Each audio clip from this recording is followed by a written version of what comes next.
Chapter 1. The Scent of Cinnamon and Secrets.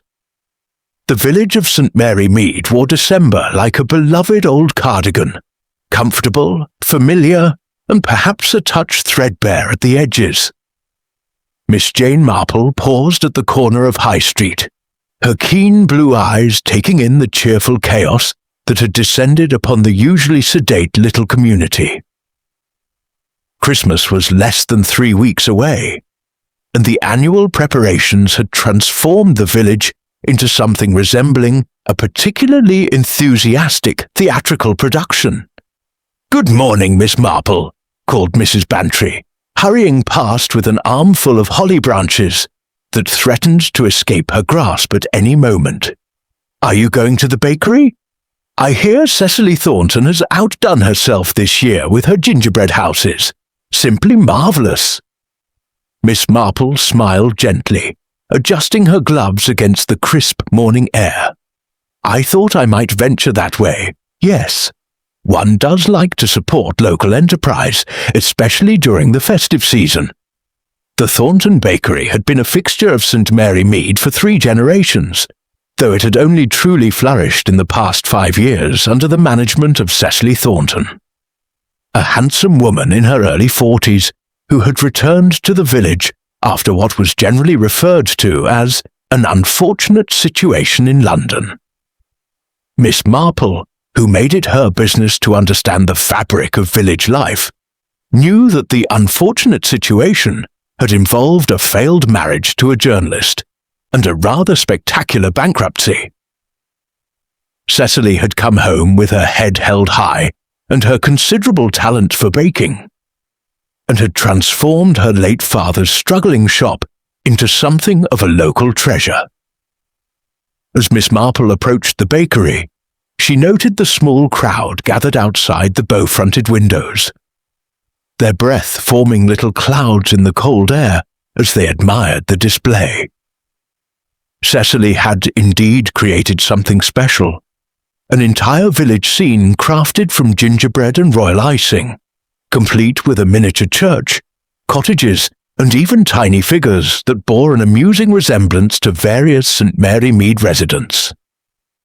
The bell above the door chimed as Miss Marple entered, and she was immediately enveloped by the warm, spice-laden air. Cinnamon, cloves, nutmeg, the scents of Christmas itself seemed to have taken up residence in the cosy shop. Behind the counter stood Cecily herself, her dark hair pinned back efficiently, her capable hands wrapping a box of mince pies in brown paper and string. "Miss Marple, how lovely to see you. I'll be with you in just a moment." Also in the shop were several other villagers whom Miss Marple recognized immediately. There was Colonel Bantry's nephew, David Fletcher, a pleasant young man of about 30, who worked as an accountant in Much Benham and had been helping Cecily with her books for the past year. He stood near the window, apparently studying the gingerbread display with rather more intensity than it perhaps warranted. At one of the small tea tables sat Mrs. Price Ridley, the village's self-appointed social arbiter, accompanied by her constant companion, Miss Hartnell. Both ladies were engaged in what appeared to be a spirited discussion over tea and Cecily's famous almond slices. "It's quite inappropriate," Mrs. Price Ridley was saying in a voice that carried admirably across the shop. "The woman has only been back in the village 5 years, and already she's acting as though she owns the place. Did you hear she's applied to purchase the old Hartley cottage? The cottage, Miss Hartnell, as if she has the means for such a thing." Miss Hartnell made a sympathetic clucking sound, though her eyes held a sharper gleam. "Well, I have heard that the bakery has been doing remarkably well, perhaps too well, if you understand my meaning. One does wonder where the money is really coming from." Miss Marple, selecting a loaf of her preferred brown bread from the shelf, couldn't help but notice the slight tension that had entered Cecily Thornton's shoulders, though the baker's pleasant expression never wavered. Interesting, Miss Marple thought, that such casual cruelty could be delivered over tea and cakes. It reminded her rather strongly of that business with Mrs. Hargrove in the village of her youth, all smiles and poisoned words. The door chimed again, and a blast of cold air announced the arrival of Gerald Thornton, Cecily's younger brother. He was a stocky man of perhaps 35, with the ruddy complexion of someone who spent considerable time outdoors.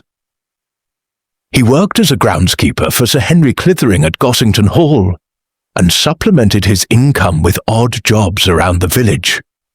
"Cece," he said, his voice tight with some suppressed emotion, "we need to talk, now." Cecily's smile became fixed, brittle. "Gerald, I'm with customers. Can't it wait?" "No, it bloody well can't." He seemed to realize his language, glancing around the shop with evident embarrassment. "Pardon me, ladies, but this is important, Cece. It's about the letters." A small silence fell over the bakery. Even Mrs. Price Ridley paused mid-sip, her teacup suspended halfway to her lips. David Fletcher turned from the window, his pleasant face creased with concern. Cecily's hand stilled on the counter. "Gerald, please, not here." "Someone needs to do something," Gerald insisted, though his voice had dropped to a more reasonable volume. "You can't just ignore them forever. They're getting worse, and you know it." Miss Marple, observing this exchange with the practiced attention of one who had spent a lifetime noting the small dramas of village life, saw several things at once. The fear that flashed across Cecily's face before she controlled it, the protective anger in Gerald's stance, and most intriguingly, the look that passed between David Fletcher and Cecily.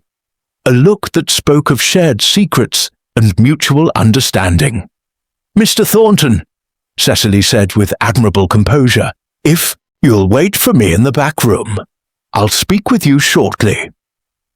In the meantime, I really must attend to my customers."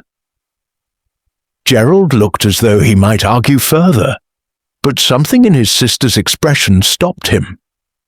He gave a curt nod and disappeared through the door behind the counter that led to the bakery's kitchen.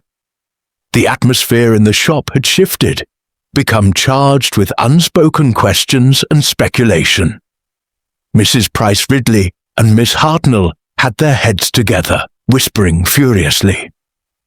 David Fletcher had moved closer to the counter, as if to offer silent support. Miss Marple approached with her bread, her expression pleasant and unremarkable. "Such a lovely shop you have, Miss Thornton. The village is very fortunate to have your talents." Cecily took the coins with hands that trembled only slightly. "Thank you, Miss Marple. You're very kind. Not at all, my dear. Simply the truth." Miss Marple paused as if the thought had only just occurred to her. "I do hope everything is quite all right. Your brother seemed rather distressed." For just a moment, Cecily's careful mask slipped, and Miss Marple saw genuine fear in the younger woman's eyes. "Oh, it's nothing really. Just a bit of unpleasantness. Anonymous letters, you know. I'm sure it's just someone's idea of a joke." "Anonymous letters?" Miss Marple's voice held gentle concern. "How very disagreeable. Though I'm afraid such things are rarely jokes, in my experience. They tend to be symptoms of something rather more serious lurking beneath the surface." Before Cecily could respond, a loud crash came from the back room, followed by Gerald's voice raised in anger, though the words were indistinct. Cecily's face went pale. "If you'll excuse me," she said, already moving toward the back door. Miss Marple gathered her bread and made her way out of the shop, but not before catching David Fletcher's expression, as he watched Cecily disappear into the back room. It was a look Miss Marple had seen before, in various guises and circumstances, love certainly, but also guilt and a desperate kind of fear. Outside, the December air felt sharp and clarifying after the warm, tense atmosphere of the bakery. Miss Marple walked slowly home, her mind turning over what she had observed. Anonymous letters, family tensions, whispered gossip, and hidden fears. It reminded her rather forcibly of that unfortunate business in Much Benham several years ago, which had also begun with anonymous letters and ended quite tragically indeed. She had just reached her gate when she heard the scream. It came from the direction of the bakery, a woman's voice, high and piercing with horror. Miss Marple turned, her heart sinking with a familiar dread, and saw villagers already running toward the shop. By the time she arrived, a small crowd had gathered, and through the open door of the bakery, she could see Cecily Thornton on her knees in the doorway to the back room, her hands pressed to her mouth, her eyes wide, with shock. On the floor of the kitchen, surrounded by scattered flour and fallen baking tins, lay Gerald Thornton. Even from where she stood, Miss Marple could see that he was quite dead, his face already taking on the peculiar waxen quality that spoke of poison.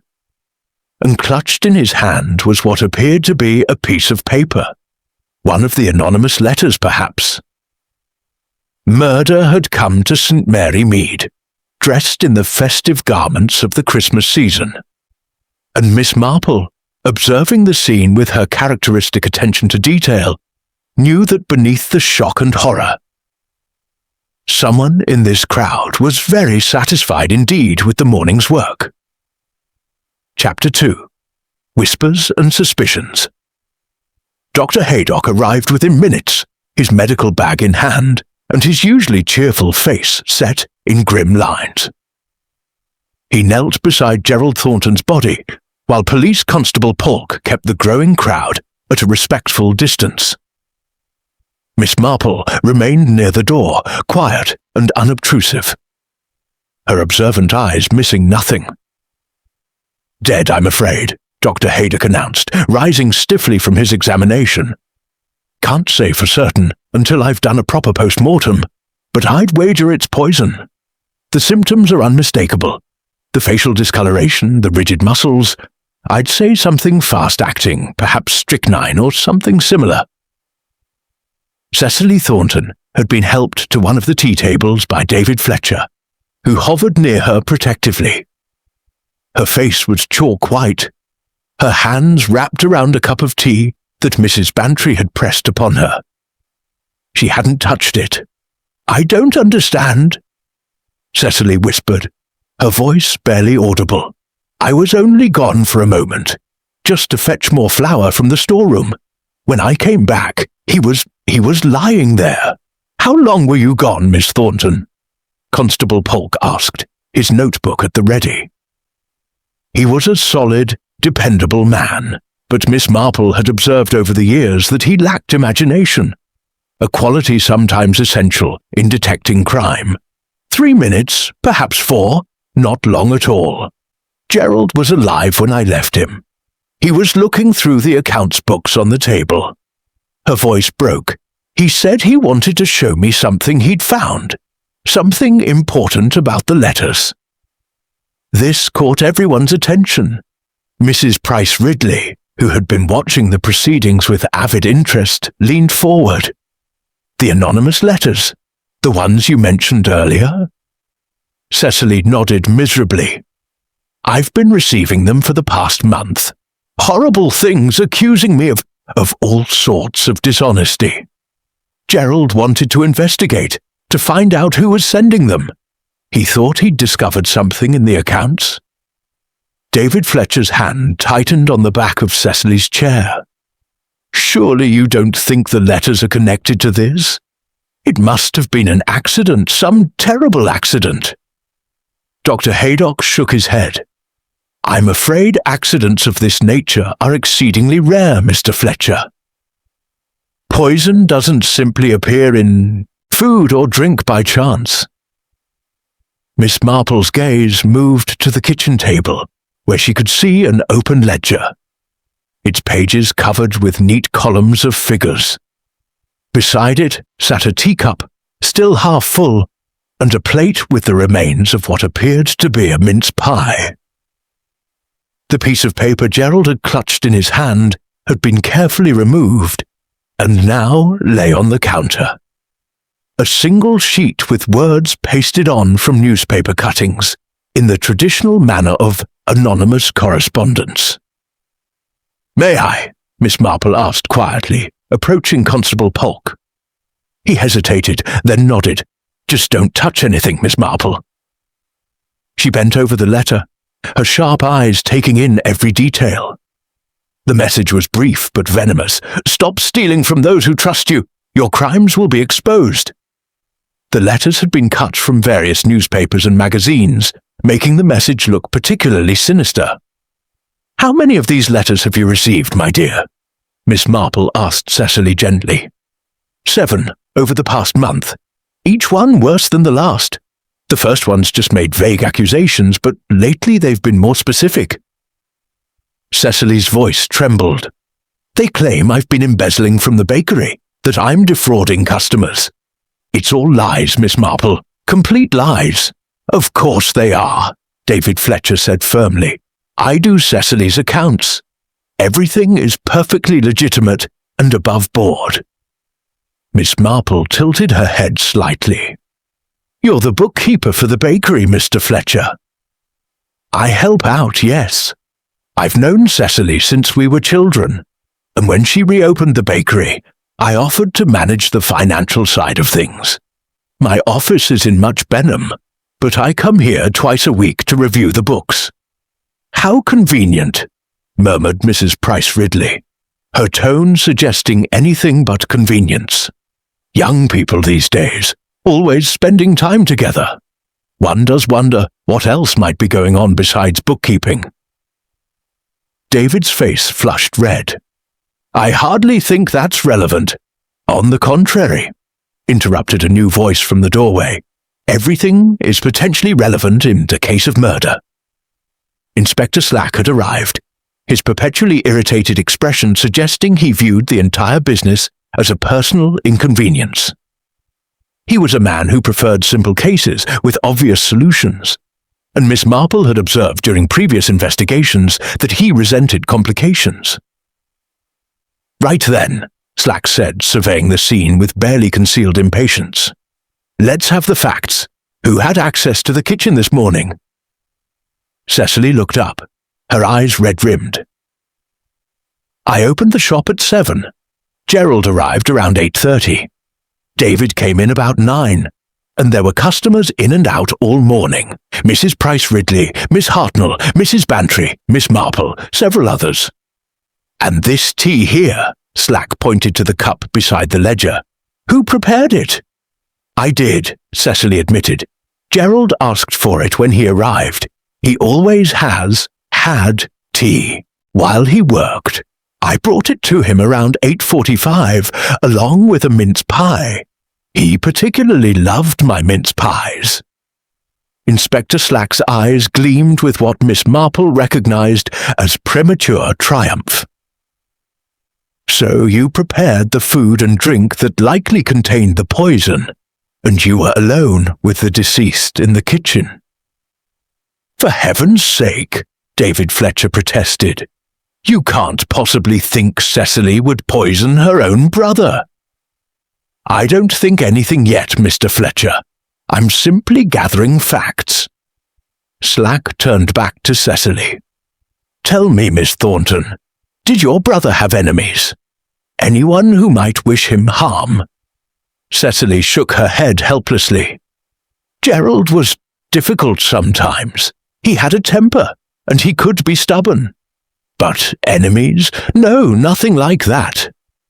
"What about debts?" Slack pressed. "Gambling? Women?" "Gerald was careful with money. Too careful, if anything. And he was engaged to Sarah Hartley, the school teacher. They were planning to marry next spring." Miss Marple's attention sharpened at this. An engagement meant expectations, plans, possibly tensions she hadn't yet observed. "Does Miss Hartley know what's happened?" "Someone should fetch her," Mrs. Bantry said quickly. "The poor girl. She'll be at the school now, teaching." As Constable Polk departed to break the news, Miss Marple studied the faces around her. David Fletcher stood protectively near Cecily, his concern evident. Mrs. Price Ridley and Miss Hartnell watched everything with barely suppressed excitement. Tragedy was, after all, the finest entertainment the village could offer. Dr. Haydock was speaking quietly with Inspector Slack, their heads bent over the body. And in the corner, almost forgotten in the drama, stood Albert, the bakery's delivery boy, a quiet lad of 17 who had been loading boxes into the delivery van when the scream sounded. His face was pale, and his hands twisted nervously at his cap. Miss Marple made a mental note to speak with young Albert later.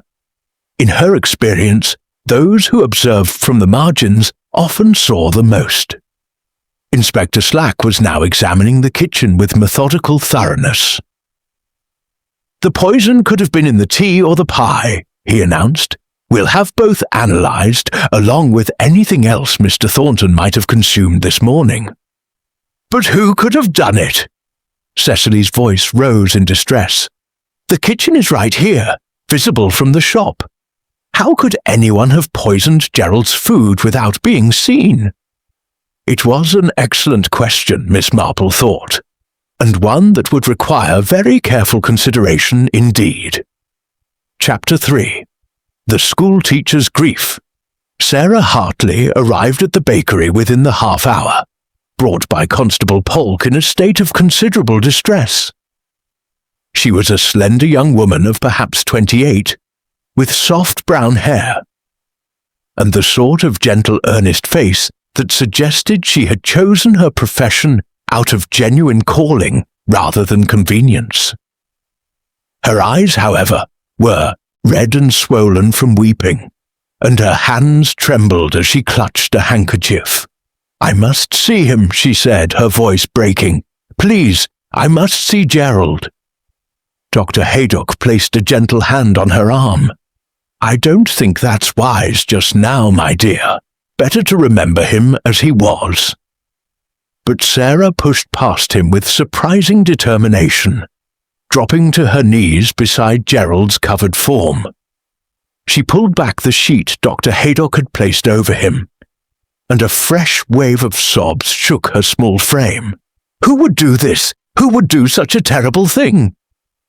Inspector Slack, who had been examining the contents of the kitchen cupboards, turned with evident interest. "Miss Hartley, I understand this is difficult, but I need to ask you some questions. When did you last see Mr. Thornton?" Sarah looked up, her face streaked with tears. "Last night. We had supper together at the tea room. Gerald was upset about something, worried. About the anonymous letters. Partly that, yes, but there was something else. He said he'd discovered something troubling in Cecily's accounts, something that didn't add up properly." She glanced at Cecily with what appeared to be apologetic sympathy. "I told him he must be mistaken, that Cecily would never do anything dishonest, but he insisted he needed to investigate further." Cecily had risen to her feet, her face flushed. "There's nothing wrong with my accounts. David, tell them. You've checked everything thoroughly." David Fletcher's expression was troubled. "I have, and everything appeared in order when I last reviewed them." "But—" He hesitated, seeming to weigh his words carefully. "Gerald did mention to me last week that he thought he'd noticed some discrepancies. Small amounts, nothing dramatic, but consistent over several months." "And you didn't think to mention this earlier?" Inspector Slack's voice was sharp with accusation. "I didn't take it seriously," David admitted. "Gerald wasn't trained in accounting. I assumed he'd misunderstood something, made an error in his calculations. I meant to look into it more carefully, but I hadn't gotten around to it yet." Miss Marple, who had been standing quietly near the shop window, observed the complicated emotions playing across Cecily's face. Shock, betrayal, and beneath it all, something that might have been fear. It reminded her rather strongly of young Emma Prescott, who had run the post office in Little Dimpling and had worn that same expression when her embezzlement had finally come to light. "Miss Thornton," Inspector Slack said heavily, "I'm afraid I must ask you not to leave the village for the time being, and I'll need to examine your account books thoroughly." "This is ridiculous," David protested. "You're treating Cecily like a criminal when she's just lost her brother." "I'm treating Miss Thornton like someone who had both means and opportunity to commit murder," Slack corrected. "She prepared the food and drink that killed him, and apparently he was about to expose financial irregularities in her business. That sounds like motive to me." Sarah Hartley's head snapped up. "No, you don't understand. Gerald wasn't trying to expose Cecily. He was trying to protect her. He thought someone was setting her up, making it look as though she was stealing. That's why he wanted to investigate quietly, without involving the police." This statement fell into the room like a stone into still water, sending ripples of speculation through the assembled crowd. Miss Hartnell gasped audibly, and Mrs. Price Ridley's eyes gleamed with malicious satisfaction. "Setting her up?" Inspector Slack repeated skeptically. "That's rather convenient, Miss Hartley. Do you have any proof of this theory?" "Gerald's notebook," Sarah said quickly. "He kept detailed notes about everything he discovered. He had it with him last night at supper. He must have brought it here this morning." A search was immediately conducted, but no notebook could be found. Not in Gerald's pockets, not on the kitchen table, and not anywhere else in the bakery. Inspector Slack's expression grew grimmer with each failed location. "Perhaps he left it at home," Constable Polk suggested helpfully. "We'll search his lodgings," Slack decided, "though I wouldn't be surprised if someone has already made sure we won't find it." The implication hung heavily in the air. Cecily sank back into her chair, her face ashen. "I didn't kill my brother. I would never hurt Gerald, no matter what he thought he'd discovered. He was the only family I had left." Miss Marple's gentle voice cut through the tension. "Inspector, might I ask, has anyone considered where the poison came from? Strychnine, I believe Dr. Haydock suggested. That's not something one typically keeps in a bakery." Dr. Haydock nodded approvingly. "Excellent point, Miss Marple. Strychnine is usually found in rat poison, though the old-fashioned kind. Most people use different compounds these days."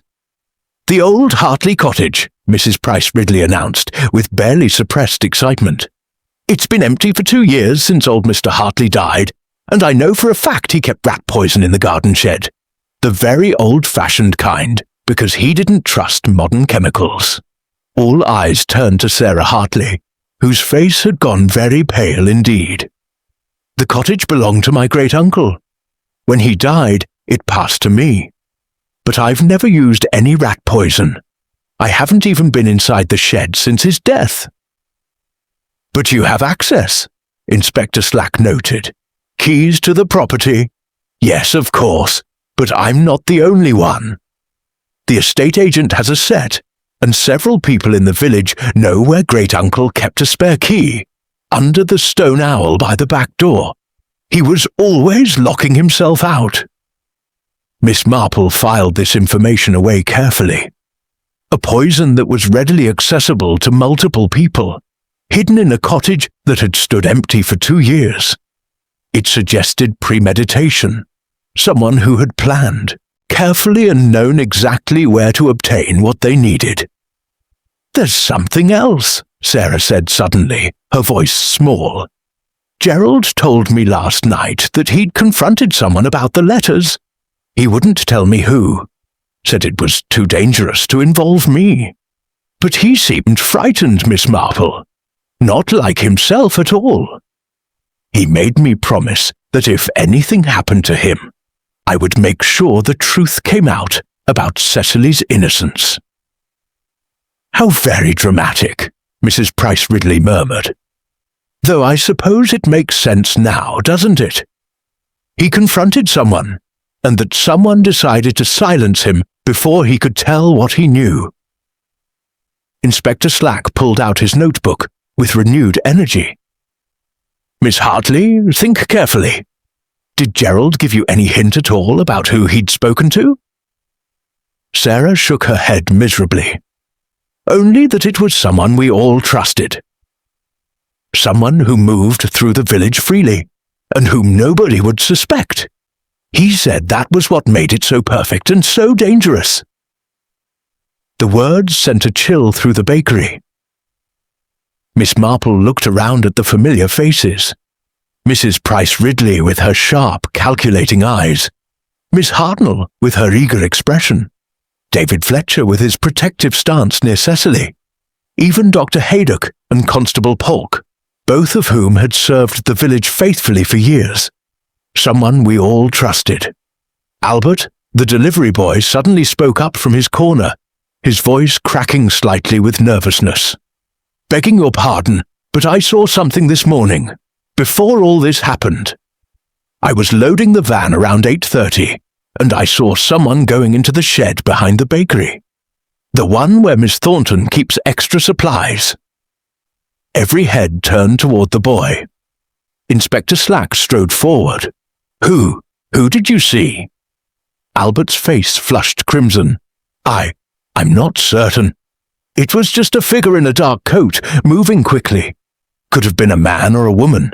I didn't think anything of it at the time, thought it was just Miss Thornton fetching something, but now,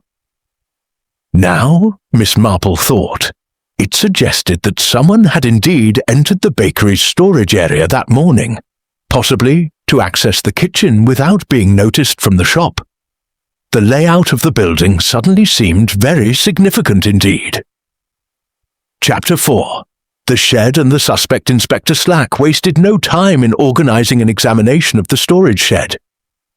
The small wooden structure sat at the back of the bakery property, connected to the main building by a narrow covered walkway that ran alongside the kitchen. Miss Marple, who had positioned herself strategically near the shop's rear window, observed that the walkway would indeed provide access to the kitchen door without being visible from the main shop area. "This changes everything," Constable Polk remarked as they stood in the cold December air, examining the shed's entrance. The door stood slightly ajar, though whether it had been left that way or forced open was impossible to determine. Inside, the shed was filled with the expected bakery supplies: sacks of flour, sugar, boxes of dried fruit, spare baking tins, and various implements. But what caught Inspector Slack's attention immediately was a small brown bottle sitting conspicuously on the workbench near the door. He picked it up carefully with his handkerchief, squinting at the faded label. "Rat poison," he announced grimly. "Strychnine-based, just as Dr. Haydock suspected. And look, recently opened by the looks of it. The seal's been broken, and there's residue around the cap." Miss Marple peered at the bottle with interest. "How curious that it should be sitting out so obviously. One would think a poisoner might take more care to hide the evidence. Unless they were interrupted," Slack countered. "Or unless they wanted us to find it, to point the finger of suspicion somewhere else." "Does the shed typically remain locked, Miss Thornton?" Dr. Haydock asked Cecily, who had followed them outside despite David Fletcher's protests. "Usually, yes. I keep the key on my ring." Cecily fumbled in her apron pocket, producing a small key ring. Her face crumpled as she examined it. "But the shed key is missing. I hadn't noticed, with everything that's happened." "When did you last use it?" Inspector Slack demanded. "Yesterday evening, when I was closing up. I fetched extra flour for this morning's early baking. I'm certain I locked it afterward. I always do." David Fletcher stepped forward, his jaw set. "This proves Cecily's innocence, surely. Someone stole her key, planted the poison here, and used the walkway to access the kitchen while she was in the storeroom, It's exactly as Sarah said. Someone is trying to frame her. Or, Mrs. Price Ridley's voice floated from the bakery's back door, where she and Miss Hartnell had positioned themselves with shameless curiosity. Miss Thornton is simply claiming the key was stolen to provide herself with an excuse. Cecily whirled on the older woman. How dare you? My brother is dead, Mrs. Price Ridley, dead. And all you can do is stand there making accusations and enjoying the spectacle. I'm merely pointing out what any reasonable person would observe, Mrs. Price Ridley replied with infuriating calm. You had the means, the opportunity, and apparently, given what your brother discovered in the accounts, the motive as well. There is nothing wrong with my accounts. Cecily's voice rose to a near shout. David has verified everything. Every penny is accounted for. But Miss Marple noticed that David Fletcher's expression had grown troubled. He drew Inspector Slack aside, speaking in a low voice that nonetheless carried to Miss Marple's attentive ears. I should tell you something, David said reluctantly. After Gerald mentioned his concerns last week, I did conduct a more thorough review of the books. There are some irregularities, small amounts of money that don't quite balance, nothing substantial, perhaps £50 over the past 6 months, but it's there. Cecily's face went white. David, no, you can't believe. I don't believe anything, David said quickly. I think Gerald was right. I think someone has been manipulating the accounts to make it appear as though you're stealing. But Inspector Slack needed to know the facts. Inspector Slack's expression had taken on the satisfied look of a man whose suspicions were being confirmed. Miss Thornton, I'm afraid I must ask you to accompany me to the station for formal questioning. You're not under arrest, but given the circumstances, this is absurd, David protested. You're making a terrible mistake. Am I? Slack's voice was cold. A woman with financial difficulties, yes, I've checked, Miss Thornton, and I know your business loan is substantial, receives anonymous letters accusing her of theft. Her brother discovers evidence supporting those accusations. He confronts her, threatens to expose her, and conveniently dies of poisoning administered in food she herself prepared. The evidence is damning. Sarah Hartley had been silent throughout this exchange, but now she spoke up, her voice steadier than before. You're wrong about Gerald confronting Cecily. He would never have done that. He loved his sister. He was trying to help her, not harm her.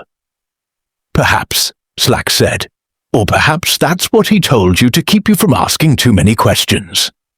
Miss Hartley, you must see that your loyalty to your fiancé and his sister may be clouding your judgment.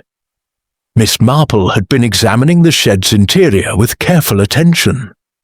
Now she spoke, her tone gentle but firm. Inspector, might I draw your attention to something? The dust on these shelves has been disturbed recently. You can see the marks quite clearly. But look here, at this section near where the poison bottle was found. The dust pattern suggests something was removed, something that sat here for quite some time, based on the clean rectangle it's left behind. Slack examined the spot she indicated. Could have been anything. Another bottle, a box of supplies. Quite possibly, Miss Marple agreed. But don't you think it odd that someone would remove one item and leave the poison bottle so conspicuously in its place? It suggests to me that perhaps the poison wasn't originally stored here at all. Perhaps it was brought here quite recently and positioned deliberately. You're suggesting the shed was used as a staging area, Dr. Haydock said thoughtfully. The poisoner brings the strychnine here, transfers it to something, perhaps a smaller container, and uses the walkway to access the kitchen. Exactly so.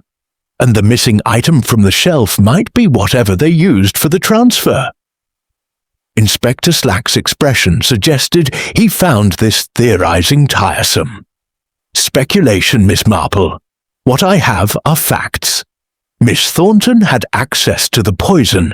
She prepared the fatal refreshment, and she had a clear financial motive. Unless you can produce evidence of this mysterious other person, I'm proceeding with the obvious conclusion. As Slack led Cecily away, with David Fletcher protesting volubly and Sarah Hartley weeping quietly, Miss Marple remained in the shed. She had noticed something else, though she hadn't mentioned it yet. A small torn fragment of fabric caught on a nail near the workbench. Dark blue wool, expensive by the look of it, and freshly torn. She carefully removed it and tucked it into her handkerchief. It might be nothing, of course, or it might be very significant indeed. Albert appeared in the doorway, his cap twisted between nervous hands. "Begging your pardon, Miss Marple, but I remembered something else. The person I saw going into the shed this morning, they were carrying something, a bag or a package of some kind. I thought perhaps it was supplies being delivered, but now I wonder, what time was this, Albert? Around 8:15, I'd say. Before Mr. Thornton arrived, but after Miss Thornton had opened the shop." So the poison had likely been planted in the shed before Gerald Thornton's arrival, Miss Marple thought, which meant the murder had been planned in advance, not committed in a moment of panic when Gerald discovered the account irregularities. Someone had known Gerald would be at the bakery that morning. Someone had prepared carefully, obtaining poison, manipulating accounts, sending anonymous letters to establish a motive. And someone had ensured that all evidence would point directly at Cecily Thornton. But who? And more importantly, why? Miss Marple looked back toward the village, where the church spire rose against the grey December sky. "Someone we all trust," Gerald had told Sarah. "Someone who moved through St. Mary Mead freely and without suspicion." The list of possibilities was distressingly long, but Miss Marple had learned over many years that the truth, however well hidden, always revealed itself to those patient enough to watch and wait. Chapter 5. Tea and Testimony. By early afternoon, news of Gerald Thornton's murder had spread through St. Mary Mead with the efficiency characteristic of small villages. Miss Marple, returning to her cottage after the morning's distressing events, found her sitting room had become an impromptu gathering place for concerned villagers, all eager to discuss the tragedy and offer their various theories. Mrs. Bantry had arrived first, followed shortly by the vicar's wife, and then by Miss Hartnell, who claimed she simply couldn't rest until she'd shared what she knew with someone sensible. The result was a tea party that Miss Marple hadn't planned, but which she now found rather useful.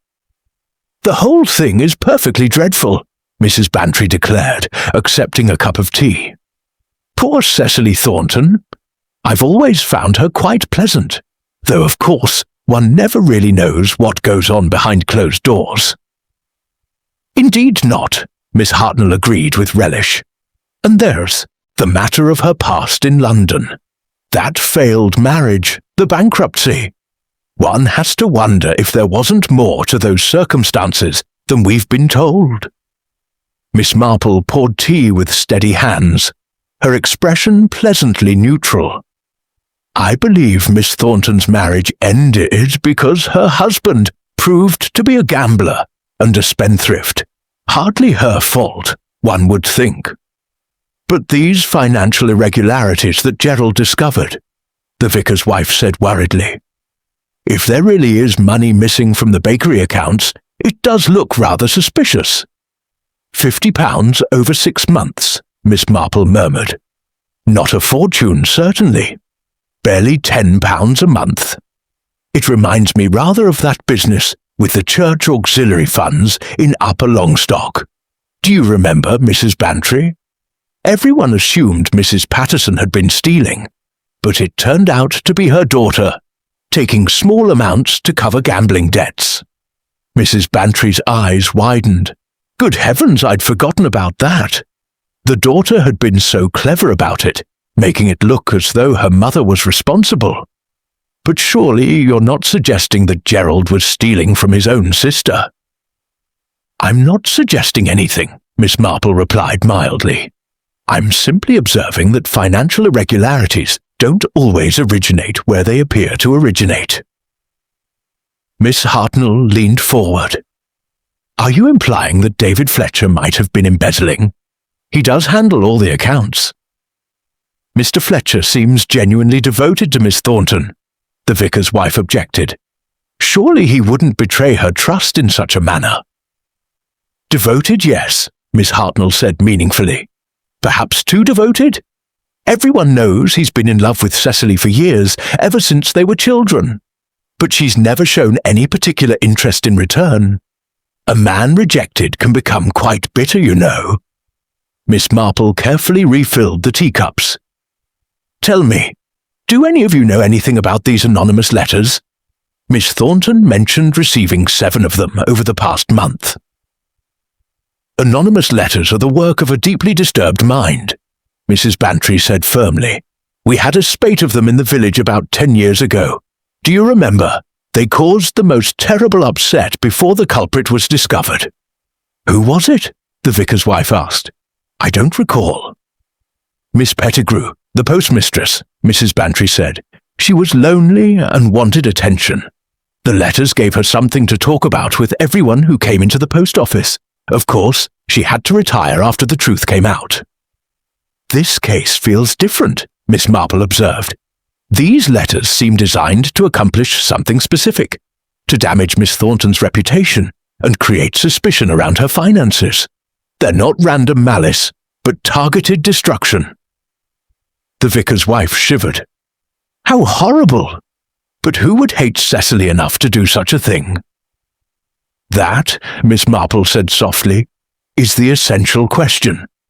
Though I suspect the answer lies not in who hates Miss Thornton, but in who benefits from her destruction. A knock at the door interrupted the conversation. Miss Marple's maid, faithful old Emily, showed in Sarah Hartley.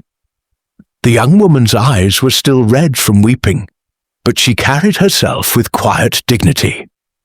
Miss Marple, I'm sorry to intrude, but I hoped I might speak with you. Everyone says you're very wise about these matters. Do sit down, my dear. You've had a terrible shock. Miss Marple gestured to a chair. Have you come from the police station? Sarah nodded wearily. Inspector Slack questioned me for over an hour. He wanted to know everything Gerald told me, everywhere we went, everything we discussed. I tried to help, but I feel as though I've only made things worse for Cecily. How so? I told him what Gerald said about confronting someone. Slack thinks it proves that Cecily knew her brother suspected her, which gave her an additional motive to silence him. Sarah's hands twisted in her lap. But that's not what Gerald meant at all. He was protecting her, not accusing her. Miss Marple studied the young woman carefully. Miss Hartley, you must have known Gerald very well. Would you say he was a man given to exaggeration or dramatics? No, quite the opposite. Gerald was practical, steady, almost dull, if I'm honest, though I loved him dearly. If he said he'd discovered something dangerous, then he had. And this notebook he kept, did you ever see it? Yes, several times. It was a small brown leather journal, the sort with a clasp. He carried it everywhere, made notes about all sorts of things. He was quite methodical. Sarah paused. Inspector Slack searched Gerald's rooms and didn't find it. He thinks Cecily must have taken it. Or, Miss Marple suggested gently, the real poisoner took it. If it contained evidence of their identity, they would have had strong motivation to ensure it disappeared. Mrs. Bantry set down her teacup with a clatter. Miss Marple, surely you don't think Cecily is innocent. All the evidence points to her. All the evidence we can see, Miss Marple corrected.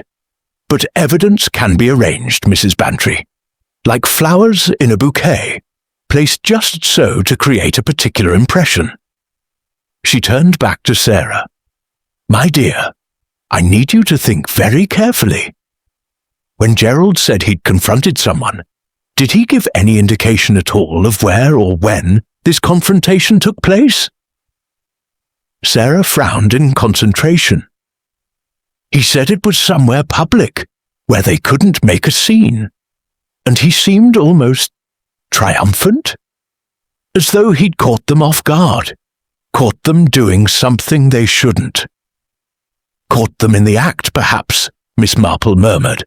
That's very interesting indeed. I don't see how it helps, Sarah said miserably. Without the notebook, we have no proof of anything Gerald discovered. Perhaps not proof, Miss Marple agreed.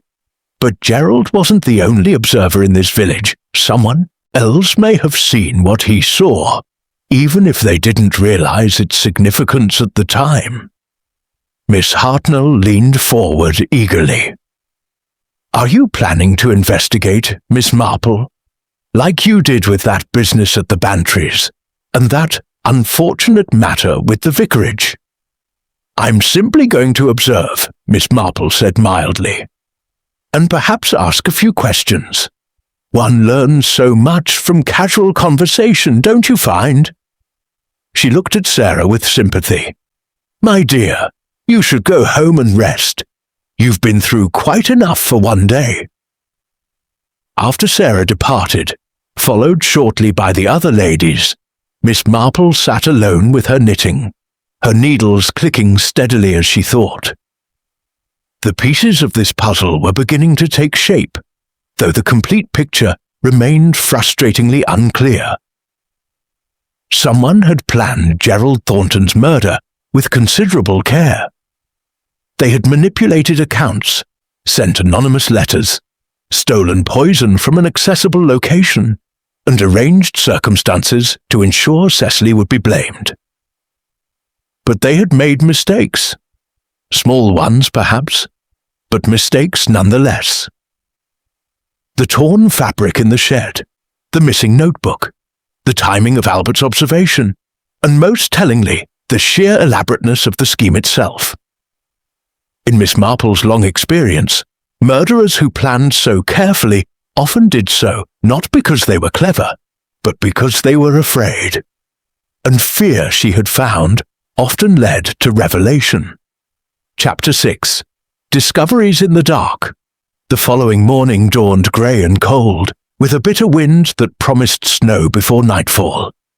Miss Marple rose early, as was her habit, and after breakfast set out on what appeared to be an aimless morning walk. In truth, her destination was quite specific. The old Hartley cottage where Sarah's great-uncle had kept his store of rat poison. The cottage sat at the edge of the village, a picturesque stone building that had fallen into gentle disrepair during the 2 years since Mr. Hartley's death. The garden, once meticulously maintained, had grown wild, though someone had recently cleared a path to the front door. Sarah, perhaps, checking on her inheritance. Miss Marple found the stone owl by the back door without difficulty. The spare key was exactly where Mrs. Price Ridley had indicated, tucked into a hollow beneath the carved bird. How very convenient, Miss Marple thought, that anyone who knew the village's gossip would know exactly where to find it. The garden shed stood some distance from the house, half hidden by overgrown rhododendrons.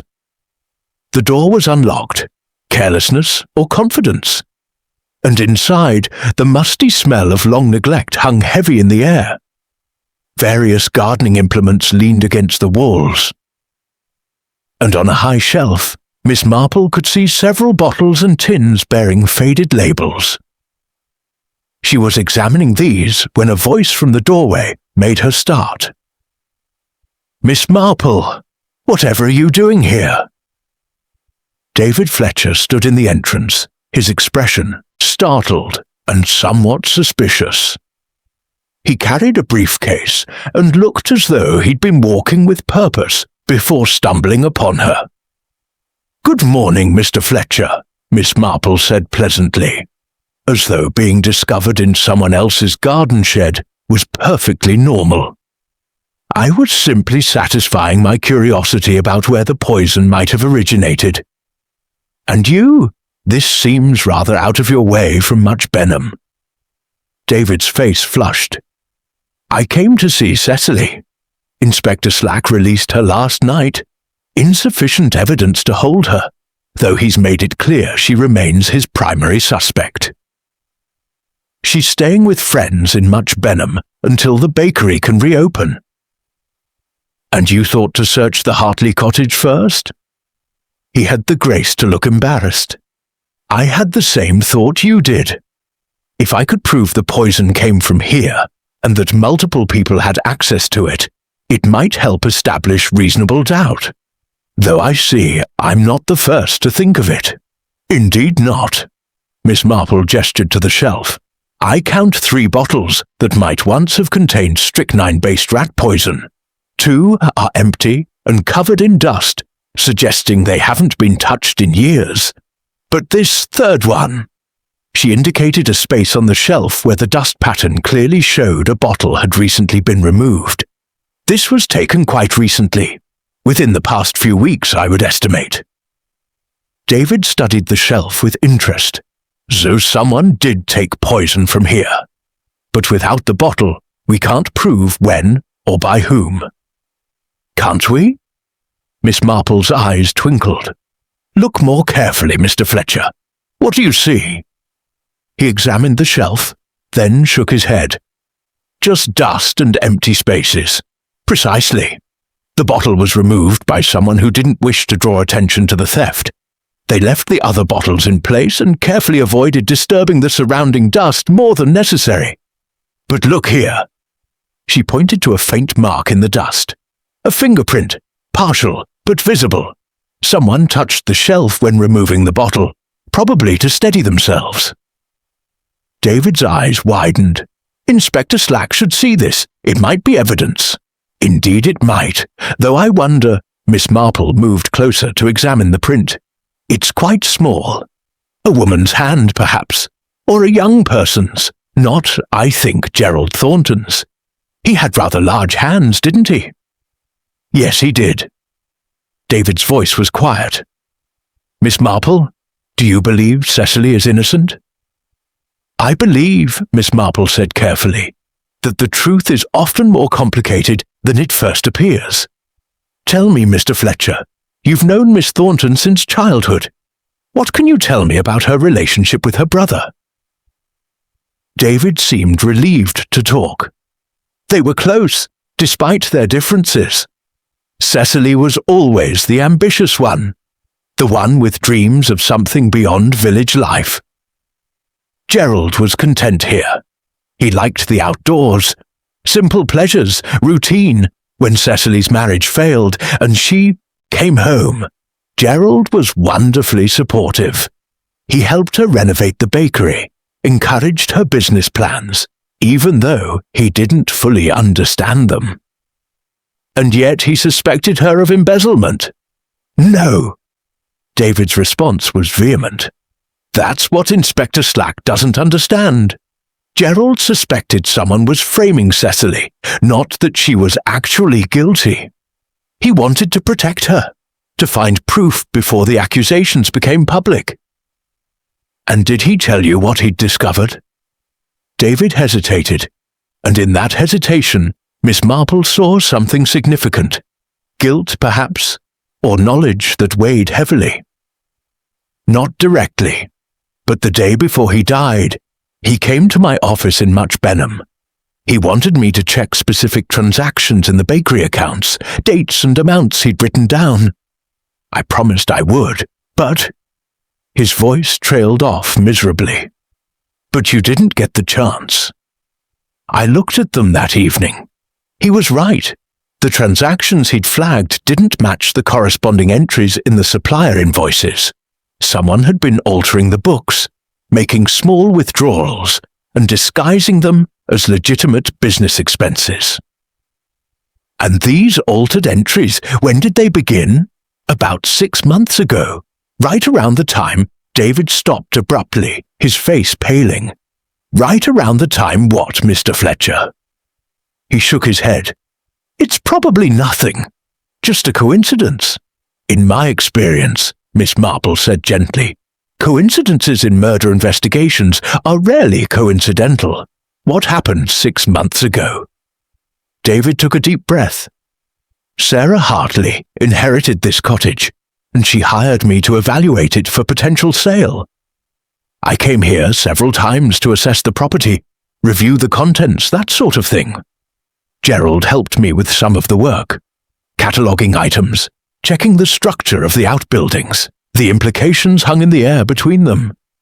6 months ago, both David Fletcher and Gerald Thornton had access to the Hartley cottage and its garden shed. 6 months ago, the financial irregularities in the bakery accounts had begun. Did anyone else have access to the cottage during that time? Miss Marple asked. Sarah, of course, and the estate agent had keys. Mrs. Price Ridley came by once. She'd known old Mr. Hartley and wanted to purchase some of his antique furniture. Miss Hartnell accompanied her. I think Cecily might have visited once as well, though I'm not certain. So nearly everyone involved in the current tragedy had, at some point, been in this cottage, Miss Marple thought. Any one of them could have discovered the poison and recognized its potential usefulness. A sound from outside the shed made them both freeze. Footsteps, approaching quickly through the overgrown garden. David moved to the door and peered out. It's Inspector Slack, he whispered urgently. With Constable Polk.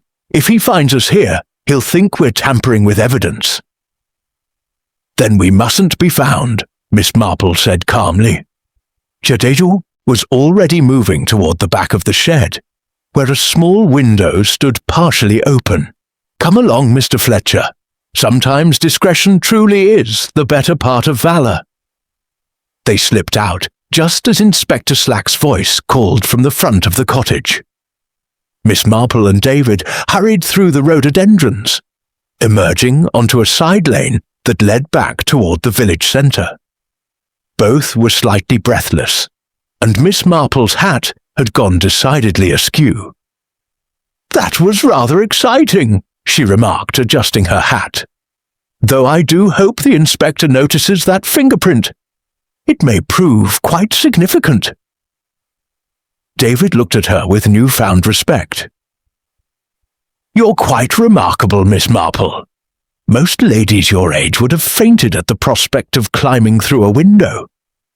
My dear boy, Miss Marple said with a smile, you'd be surprised what ladies of any age are capable of when the situation demands it.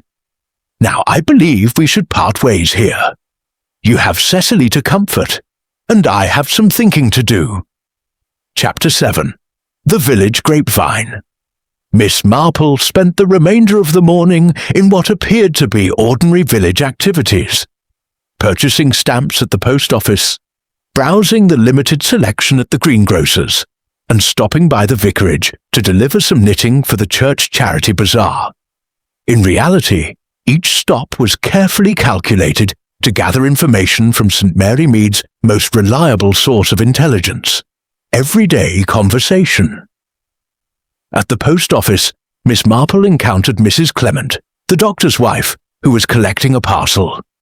Such terrible business about poor Gerald Thornton, Mrs. Clement said, lowering her voice conspiratorially. My husband tells me the post-mortem confirmed strychnine poisoning. A dreadful way to die, apparently. Very painful. How distressing, Miss Marple murmured. Though I suppose Dr. Haydock was quite certain of the cause. Oh yes, no doubt whatsoever. The symptoms were textbook, he said. Death would have occurred within 15 to 20 minutes of ingestion. Mrs. Clement leaned closer. And here's something interesting.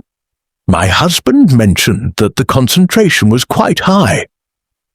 Whoever administered it wanted to ensure there was no chance of survival. This information settled uneasily in Miss Marple's mind as she made her way to the greengrocer's.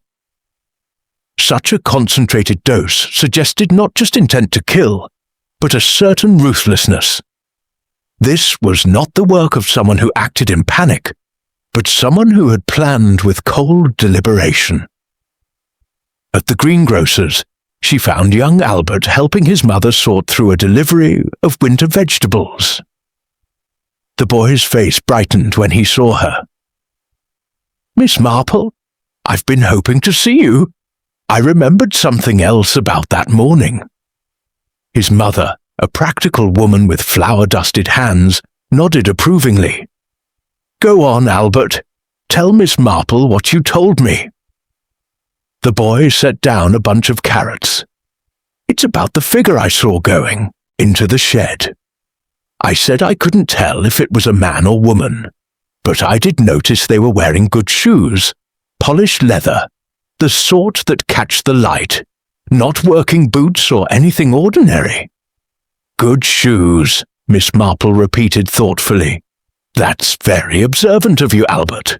And there's something else," Albert's mother added. "Tell her about the bicycle." Albert nodded eagerly. "About 20 minutes before I saw the person at the shed, I saw someone riding a bicycle down the lane behind the bakery. They were going quite fast, like they were in a hurry. I didn't think much of it at the time, but now I wonder if it was the same person." "Could you identify the bicycle?" "It was dark green, I think, or maybe dark blue. One of those old-fashioned ones with a basket on the front." Miss Marple filed this information away carefully. A bicycle suggested someone from the village itself, or nearby. Someone who could come and go without attracting attention, who knew the lanes and shortcuts intimately. Her final stop was the vicarage, where she found the vicar's wife entertaining Sarah Hartley with tea and sympathy. The young woman looked exhausted, dark circles under her eyes suggesting sleepless nights. "Miss Marple," Sarah said, rising, "I'm so glad you're here. I've been wanting to ask your advice. Inspector Slack came to see me this morning with more questions. He wanted to know about Gerald's notebook again and about our finances. He seemed to think Gerald might have been in debt, might have been the one stealing from the bakery." "And was he?" Miss Marple asked gently, settling into a chair. "Absolutely not. Gerald was careful with money, almost obsessive about it.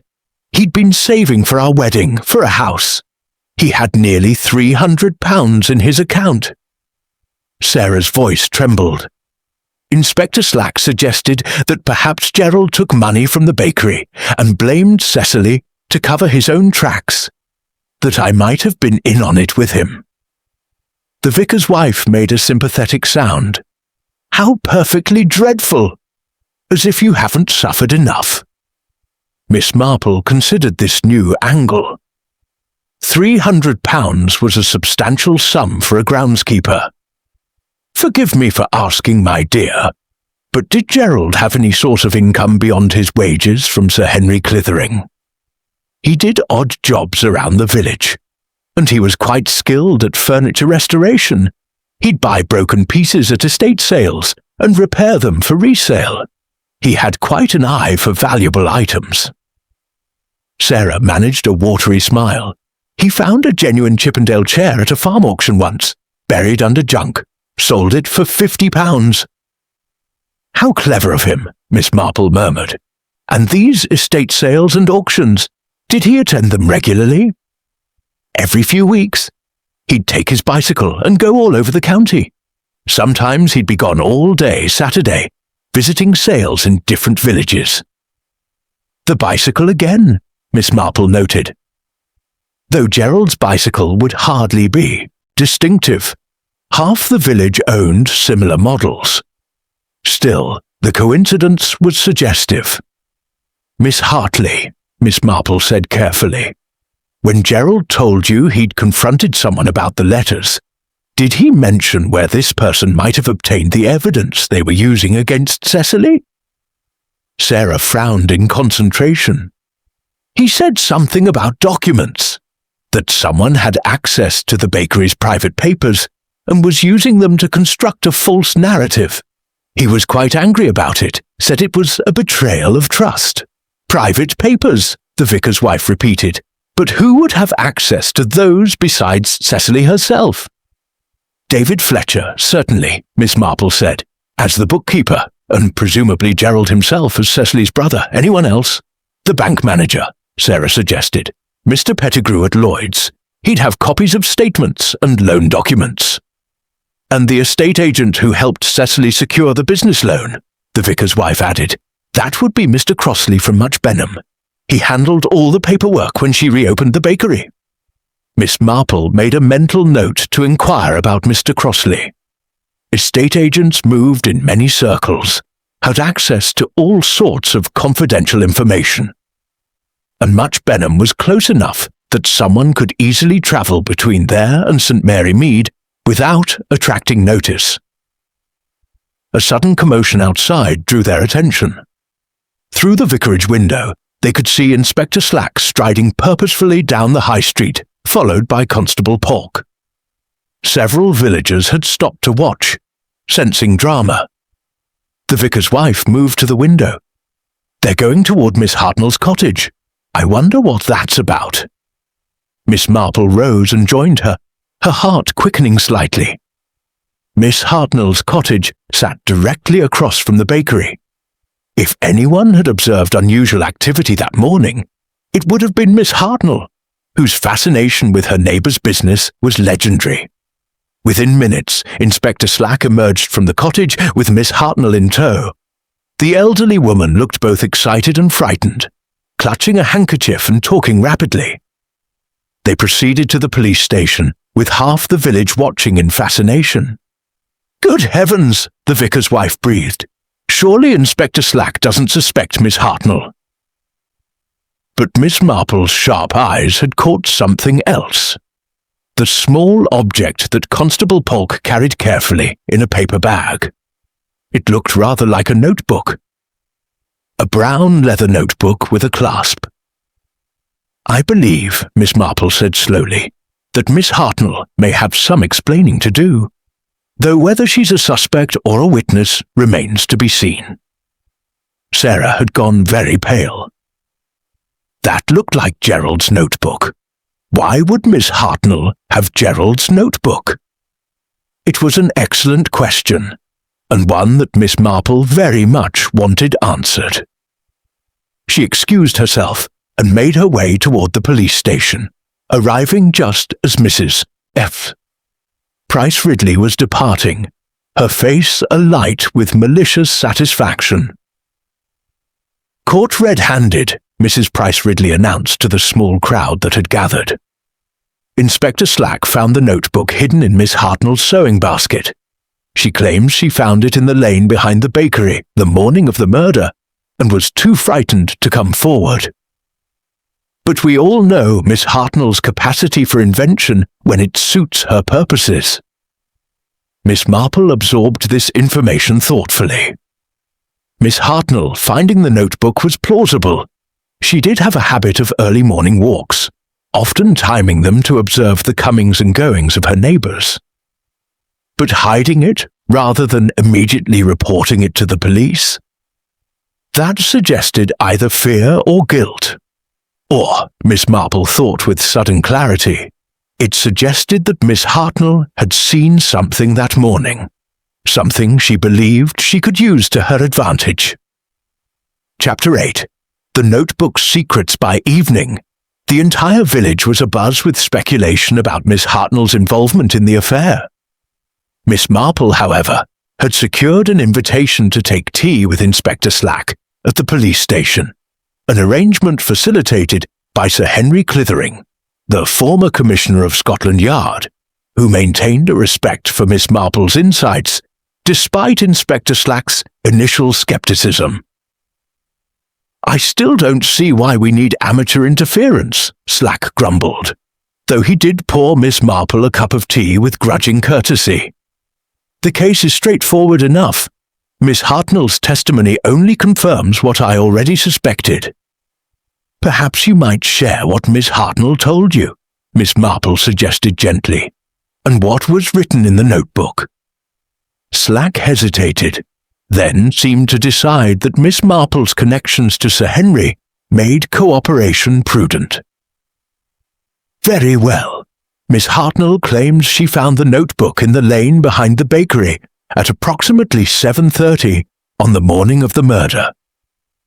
She was taking her usual morning constitutional, which happens to take her directly past the bakery's rear entrance, Miss Marple murmured. Quite so. She picked up the notebook, recognized it as Gerald Thornton's. She'd seen him with it before, and instead of reporting it immediately, she took it home to read.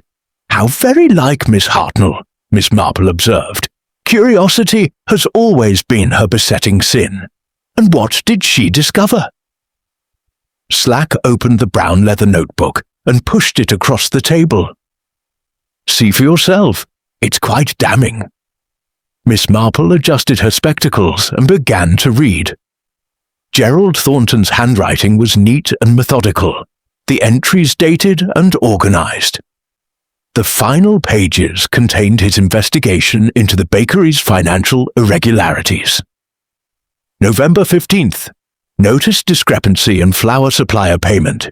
Invoice shows $12, but bank statement shows $15 withdrawn. Asked DF to verify. November 18th.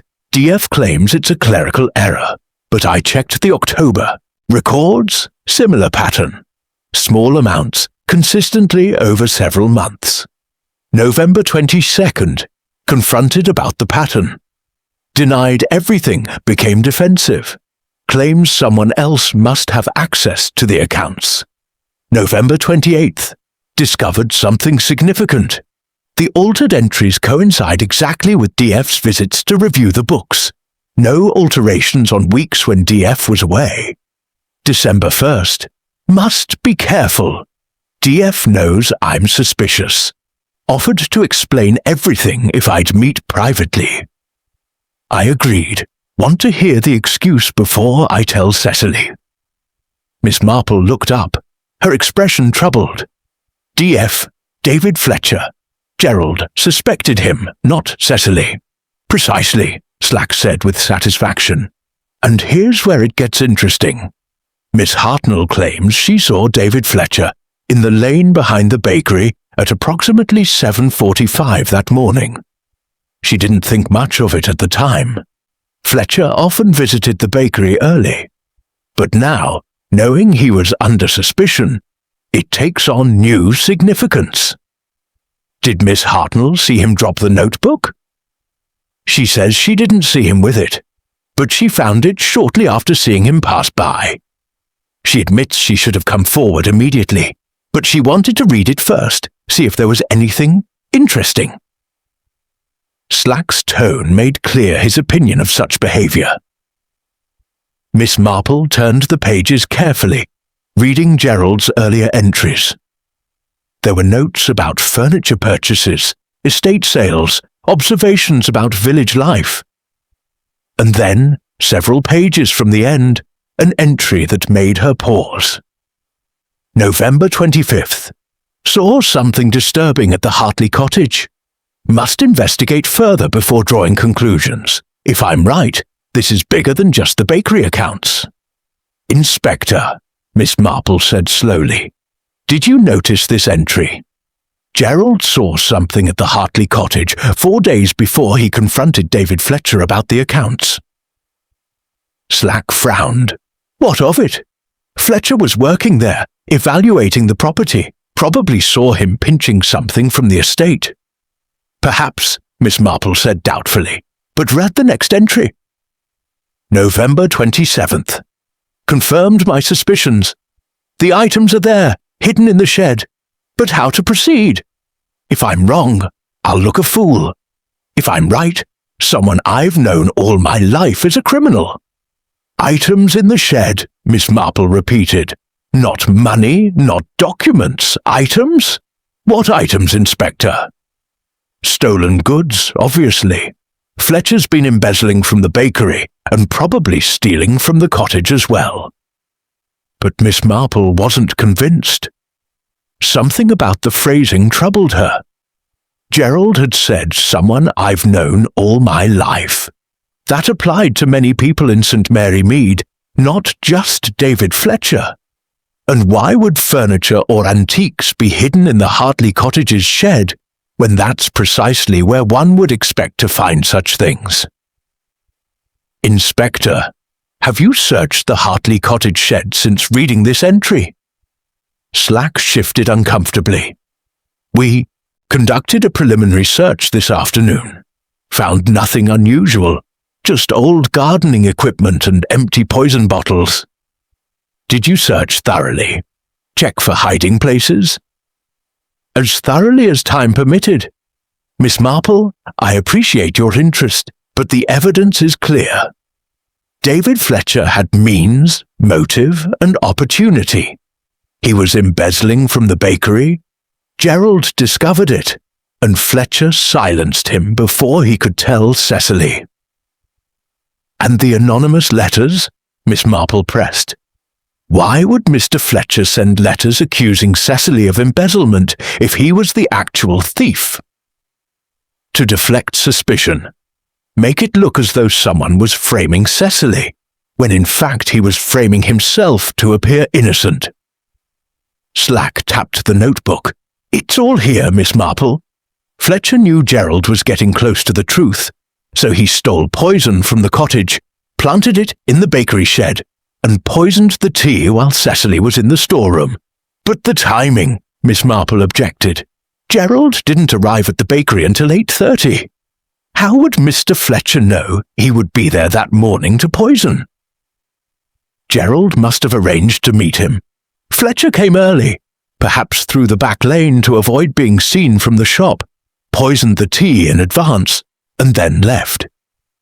When Gerald arrived and drank it, Fletcher had already established an alibi by arriving openly through the front entrance. It was a plausible theory, Miss Marple acknowledged, but something about it felt wrong, like a puzzle piece forced into a space where it didn't quite fit. Has Mr. Fletcher been arrested? Not yet. I've sent Polk to fetch him from Much Benham for questioning. I expect him within the hour. Miss Marple rose, gathering her handbag. Inspector, before you question Mr. Fletcher, might I suggest you examine the shed at the Hartley Cottage more carefully? Whatever Gerald saw there 4 days before his death may be the key to understanding this entire affair. Slack looked skeptical, but nodded.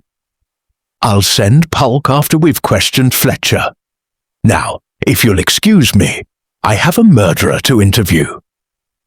As Miss Marple left the police station, she nearly collided with Cecily Thornton, who was hurrying toward the entrance with an expression of desperate determination. Miss Marple, thank goodness! I've just heard that Inspector Slack means to arrest David. It's impossible. David would never hurt Gerald. They were friends. My dear, I know you're upset, but you must stay calm. Has Mr. Fletcher said anything to you about what Gerald might have discovered? Only that Gerald suspected someone of manipulating the accounts. David swore it wasn't him, that he'd been trying to help Gerald investigate. Cecily's voice broke, but now the notebook makes it look as though Gerald suspected David all along. I don't know what to believe anymore. Miss Marple patted her arm sympathetically.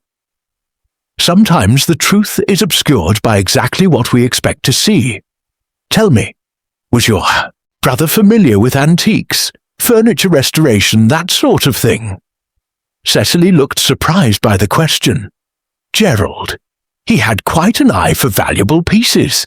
He'd been collecting and restoring furniture for years. Why? Just a thought, Miss Marple said. My dear, I think you should go home and rest. This will all become clearer in time. But as she watched Cecily enter the police station, Miss Marple's mind was racing. Gerald Thornton had an eye for valuable antiques. He'd been visiting the Hartley Cottage regularly over the past 6 months. He'd seen something disturbing in the shed, items he'd called them, hidden items. And suddenly, Miss Marple understood. Not the complete picture, not yet, but enough to know that Inspector Slack was pursuing entirely the wrong theory. The murder wasn't about embezzlement at all. It was about something much older, much more valuable, and infinitely more dangerous to the person who had killed to protect their secret. Chapter 9. Hidden Treasures. Miss Marple did not go directly home. Instead, she made her way through the gathering dusk to Gossington Hall, where Sir Henry Clithering was enjoying a post-dinner brandy in his study. The former commissioner greeted her with evident pleasure. "Miss Marple, what brings you out on such a cold evening? Not another murder, I hope." "Not another, Sir Henry, but perhaps a clearer understanding of the one we already have. I need your help with something rather irregular." Sir Henry's eyes gleamed with interest. "I'm intrigued. What do you need?" "Access to the Hartley Cottage shed, tonight, if possible. And your authority to conduct a proper search before Inspector Slack arrests the wrong person." Within the hour, Miss Marple found herself standing in the Hartley Cottage garden. Once more, this time accompanied by Sir Henry, and equipped with a powerful electric torch. Sir Henry had telephoned Inspector Slack, who had grudgingly agreed to delay Fletcher's arrest until they completed their search. "Now then," Sir Henry said, illuminating the interior of the shed, "what exactly are we looking for?" "Hidden items," Miss Marple replied, studying the space carefully. "Gerald Thornton wrote that he'd found something hidden here. Not poison, he found that later, on the shelf. Something that would be familiar to a man who dealt in antique furniture." She moved slowly around the shed, examining the walls, the floor, the cluttered contents. The space was perhaps 12 feet square, with exposed wooden beams and a dirt floor packed hard from years of use. Garden tools hung from hooks, clay pots were stacked in corners, and the shelves held the detritus of an elderly man's lifetime of gardening.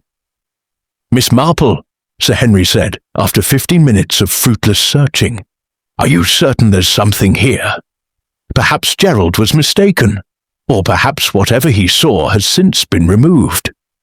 "I don't believe Gerald Thornton was a man given to mistakes," Miss Marple murmured. She was examining the floor now, noting where the dirt appeared more recently disturbed. And removing items would have been risky once Gerald had seen them. Much safer to leave them hidden and eliminate the one person who knew they existed. She knelt beside a section of floor near the back wall, ignoring Sir Henry's protests about her safety. "Help me move these pots, would you? There's something underneath." Together they cleared away several large terracotta containers.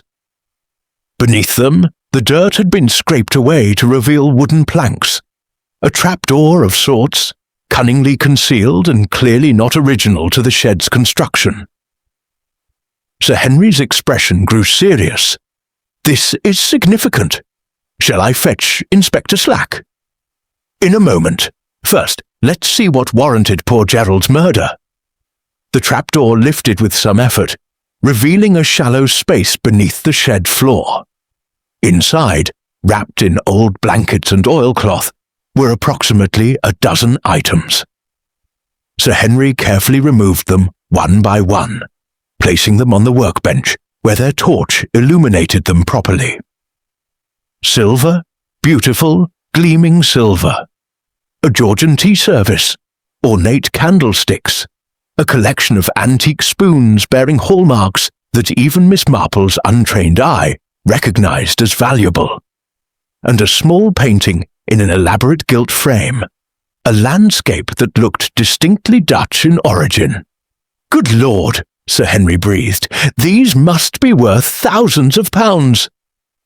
Miss Marple examined a silver salver, noting the inscription on its reverse. This belonged to the Chadwick family. Their estate was burgled 3 years ago. I remember reading about it in the newspaper. They lost a considerable amount of silver and several paintings. Sir Henry was inspecting the other pieces, his face growing grimmer. These candlesticks matched the description of items stolen from Lord Melbury's estate in Much Benham.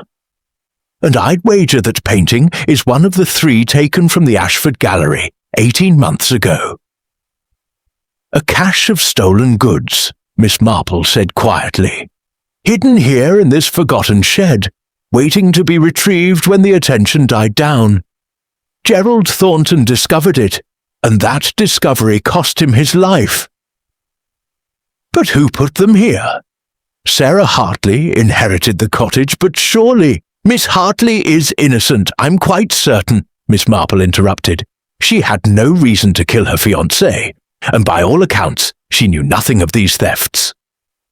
No, the person who hid these items here had access to the cottage before old Mr. Hartley died, or knew about the spare key and the cottage's isolation. Sir Henry pulled out his pocket watch. We must notify Slack immediately, and we'll need to guard this location until the police arrive properly. I agree, but Sir Henry, before we do, consider this. The person who hid these items has been watching the cottage carefully. They would have known when Sarah inherited it, when David Fletcher and Gerald Thornton were evaluating the property. They would have been terrified that the cash might be discovered during the assessment. And when Gerald did discover it, they had to act quickly. Sir Henry's voice was heavy. The anonymous letters, the financial irregularities, the elaborate frame-up of Cecily Thornton, all of it designed to deflect attention from the real motive for murder. Precisely. The embezzlement was real, but small-scale, perhaps perpetrated by the murderer to create additional confusion, or possibly by someone else entirely. The true motive was protecting this secret. Miss Marple gestured to the silver gleaming in the torchlight. These thefts occurred over several years, in different locations. Our murderer is someone who moves through society freely, who attends estate sales and country house parties, who has the knowledge and connections to dispose of valuable items. And the expertise to recognize them, Sir Henry added thoughtfully. Not everyone would know the value of Georgian silver or Dutch masters. Miss Marple nodded slowly. Gerald Thornton had that expertise. He dealt in antiques himself, attended estate sales throughout the county. He would have recognized these items immediately, understood their significance. So he confronted the thief. He confronted someone, yes. Someone he'd known all his life, which narrowed the possibilities considerably, and that someone realized they had no choice but to silence him. Sir Henry began carefully rewrapping the items. The question is who? Who in St. Mary Mead has the knowledge, opportunity, and social access to have committed these thefts? That, Miss Marple said, is what we must determine. Though I believe the answer is already present in Gerald's notebook, if we read it correctly. They secured the shed and made their way back to Gossington Hall, where Sir Henry telephoned both Inspector Slack and the county constabulary. Within an hour, the Hartley Cottage shed was under police guard, and Inspector Slack was examining the recovered items with a mixture of triumph and chagrin. This changes everything, he admitted grudgingly to Miss Marple. David Fletcher had no involvement with these thefts. He was a child when the first one occurred. And his supposed embezzlement of £50 pales in comparison to the value of these items. Quite so, Miss Marple agreed. The financial irregularities were merely misdirection, another piece of the elaborate deception designed to obscure the true motive. But who then? Slack demanded. Who in this village is an art thief and murderer? Miss Marple was silent for a moment, thinking of the piece of torn blue wool she'd found in the bakery shed. Expensive wool, the kind worn by someone of means and taste. She thought of the polished shoes young Albert had noticed, the bicycle that suggested someone local, someone who moved through the village unremarked. "Inspector," she said slowly, "I believe I know who killed Gerald Thornton, but proving it will require a certain finesse. The murderer is clever, careful, and has successfully hidden their activities for years. We'll need to be equally clever to expose them." "I'm listening," Slack said, his skepticism giving way to reluctant respect.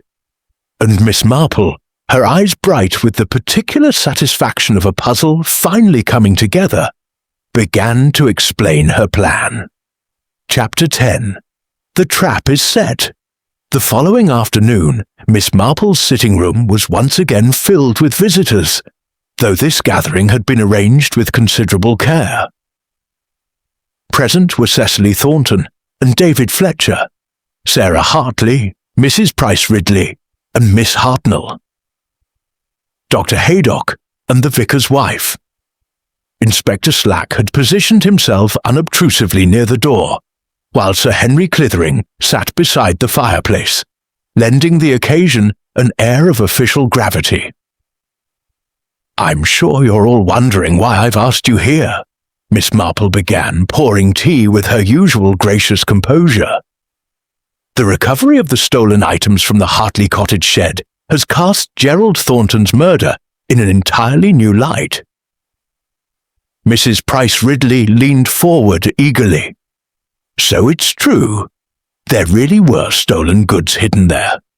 I heard the rumours, but could scarcely credit them." "Quite true," Sir Henry confirmed. "Items from at least 3 major thefts over the past several years, worth several £1,000s in total." Sarah Hartley looked distressed. "But I had no idea. I've barely visited the cottage since Uncle passed away. If I'd known there were stolen items on the property—" "No one suspects you, my dear," Miss Marple assured her. "The items were hidden long before you inherited the cottage. In fact, they were almost certainly placed there while your great-uncle was still alive, taking advantage of his isolation and failing health." "But who could have done such a thing?" Cecily asked. "Who in St. Mary Mead would be capable of these thefts?" "That's precisely what we're here to determine," Miss Marple said. "You see, Gerald discovered the cache quite by accident. He was helping Mr. Fletcher evaluate the cottage property and noticed something peculiar about the shed floor. Being familiar with antiques and their value, he immediately recognized what he'd found." David Fletcher nodded. "He did seem preoccupied during those final weeks. I thought he was worried about the bakery accounts, but perhaps it was this instead." "It was both," Miss Marple corrected gently. The two matters became entangled in Gerald's mind, and in the murderer's plans. You see, when Gerald confronted the thief, he was told a clever story. The thief claimed to have discovered the stolen items themselves and was planning to return them anonymously to avoid scandal. They begged Gerald to keep quiet for just a few more days while they arranged everything. And Gerald believed them? Dr. Haydock sounded skeptical. "Gerald wanted to believe them," Miss Marple said. "This was someone he'd known all his life, someone he trusted. He agreed to wait, but he kept careful notes in his notebook. Insurance, perhaps, in case the thief didn't follow through." Miss Hartnell clutched her handkerchief. "But the thief had no intention of returning the items, did they?" "None whatsoever. Instead, they began planning Gerald's murder. They needed time to prepare, to create an elaborate deception that would point suspicion elsewhere. That's when the anonymous letters began arriving." Inspector Slack spoke from his position by the door. "The letters accused Miss Thornton of embezzlement and created a supposed motive for her to kill her brother if he discovered her crimes." "But I wasn't embezzling," Cecily protested. No, but small amounts were being taken from the bakery accounts, Miss Marple said. The thief had access to the financial records and made careful, minor alterations, just enough to support the narrative the letters created. They wanted everyone to believe that Gerald had discovered his sister's dishonesty. David Fletcher's face flushed. The notebook entries about the accounts made it look as though Gerald suspected me. I've been racking my brain trying to understand how those entries appeared. I'd never had such conversations with Gerald. Because they were added later, Sir Henry said, after Gerald's death. The murderer took the notebook from Gerald's body and carefully inserted new pages, mimicking his handwriting well enough to pass casual inspection. The original pages about the stolen items were removed entirely. A collective gasp went through the room. Miss Hartnell's face had gone very pale. "But I found the notebook in the lane," she protested weakly. "I didn't alter anything." "You found the notebook exactly where the murderer intended you to find it," Miss Marple said gently. "They knew your habits, Miss Hartnell, your early morning walks, your route past the bakery. They counted on your curiosity, knowing you would read it before bringing it to the police. By the time you did, the false pages were firmly established as evidence." Inspector Slack stepped forward. "The forged pages were very clever, but they made one critical error, the ink. Gerald used a particular brand of blue-black ink. The new pages were written in ordinary black ink." "I didn't notice," Miss Hartnell whispered. "I just saw the entries about David Fletcher and thought—" "You thought exactly what you were meant to think," Miss Marple said. "As did we all initially. But certain things didn't fit. The elaborate planning, the specific knowledge required, the social access to commit the original thefts." She paused, looking around the room. The thief needed to be someone who attended country house parties and estate sales, someone with knowledge of antiques, someone who could move through different social circles without arousing suspicion, someone trusted. The room had fallen very quiet.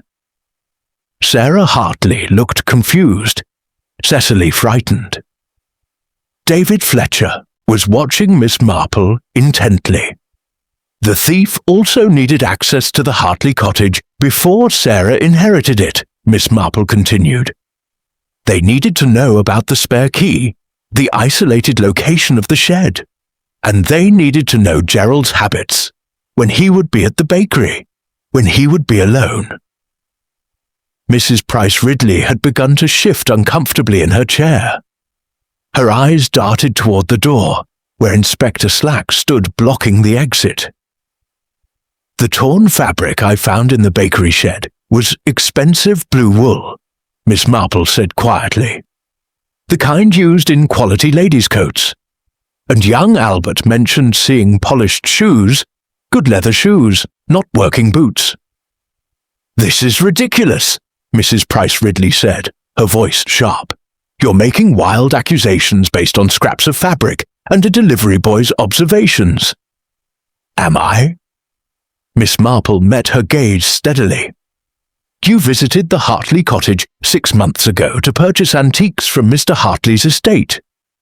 You would have had ample opportunity to explore the property, to discover the perfect hiding place for stolen goods. You attend every significant estate sale in the county. I've seen the notices in your drawing room. You have extensive knowledge of valuable items and the connections to dispose of them quietly."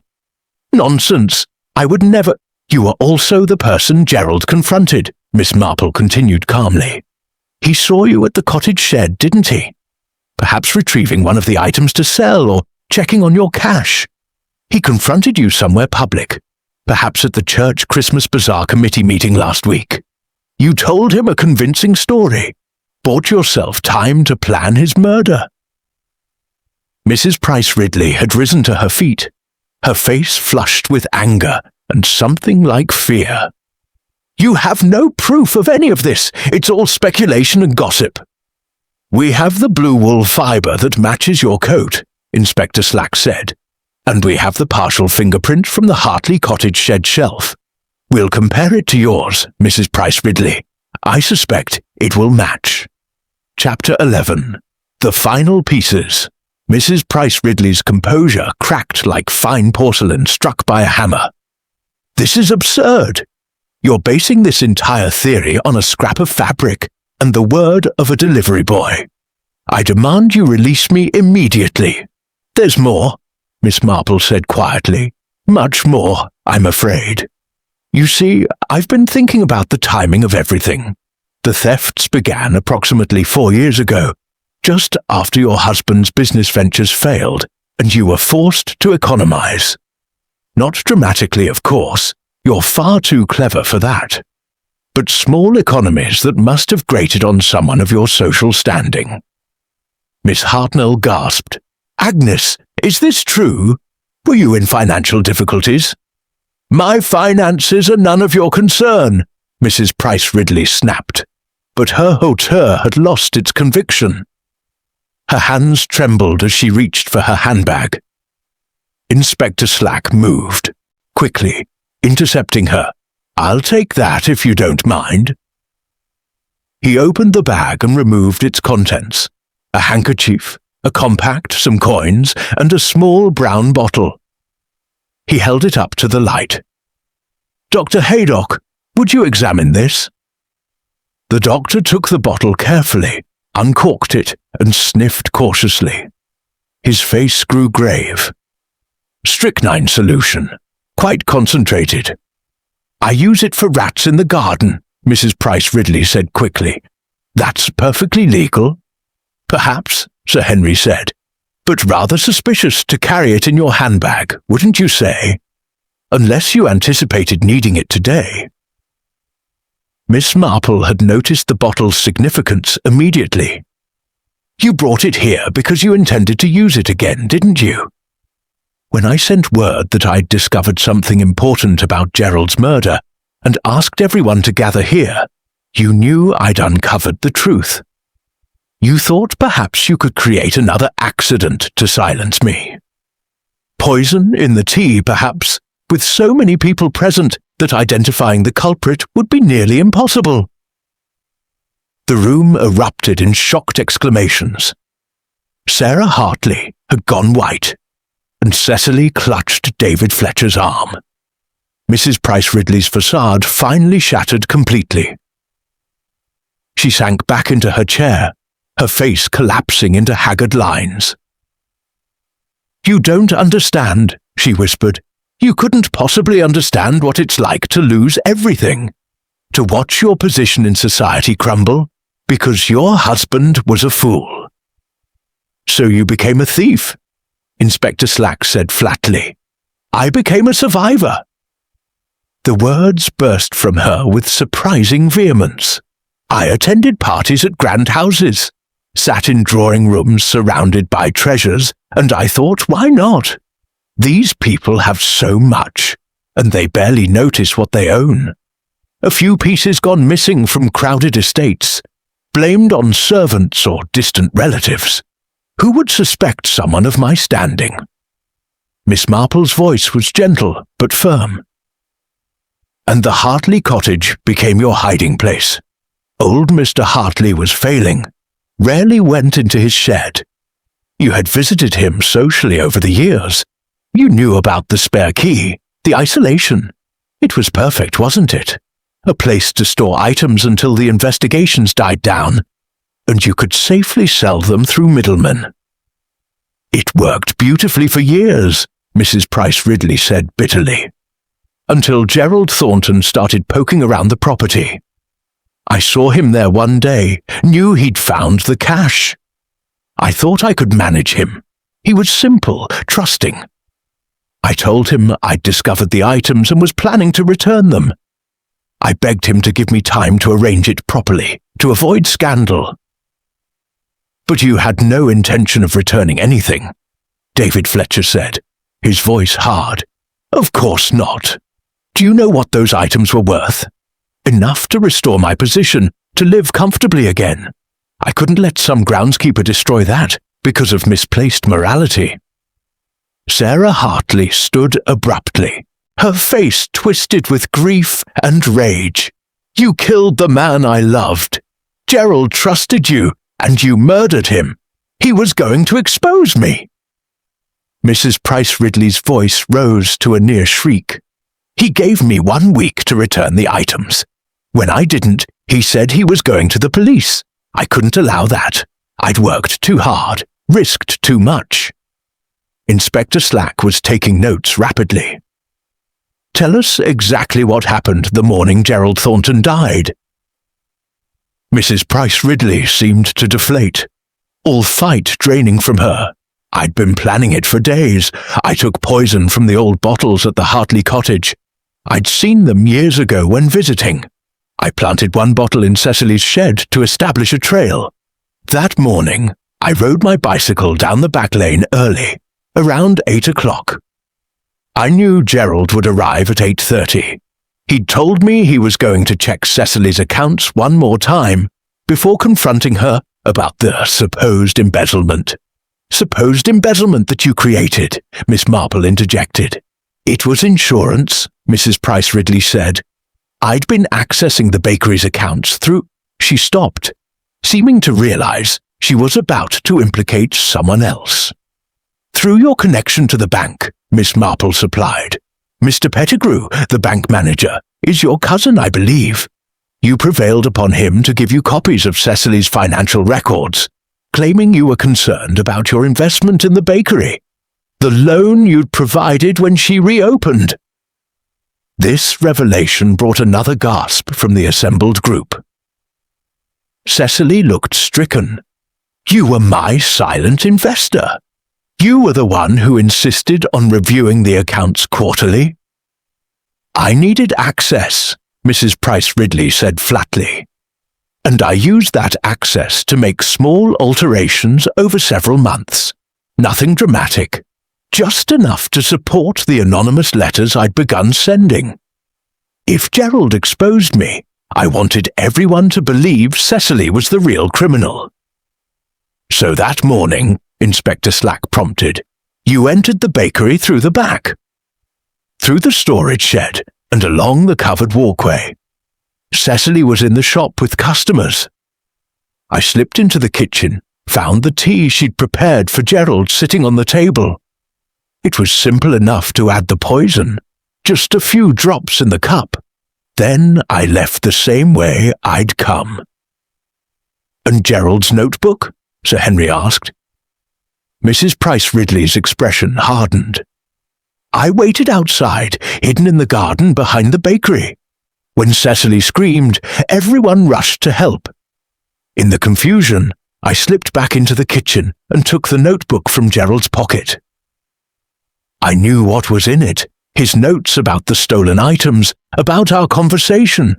I couldn't let anyone see that. So you took it home and forged new pages, Miss Marple said. Pages that made it look as though Gerald suspected David Fletcher of embezzlement. You removed any mention of the stolen goods and created a completely false narrative.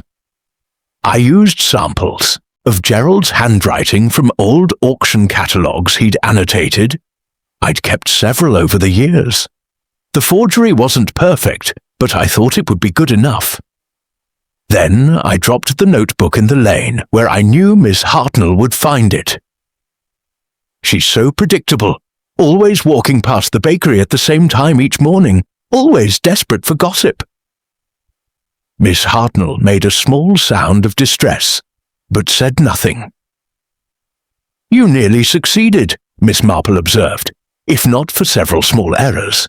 The ink difference, the torn fabric caught on the nail, young Albert's observation about the bicycle and the polished shoes, and most significantly, Gerald's entry about items in the shed, items that made no sense in the context of embezzlement, but perfect sense in the context of stolen goods.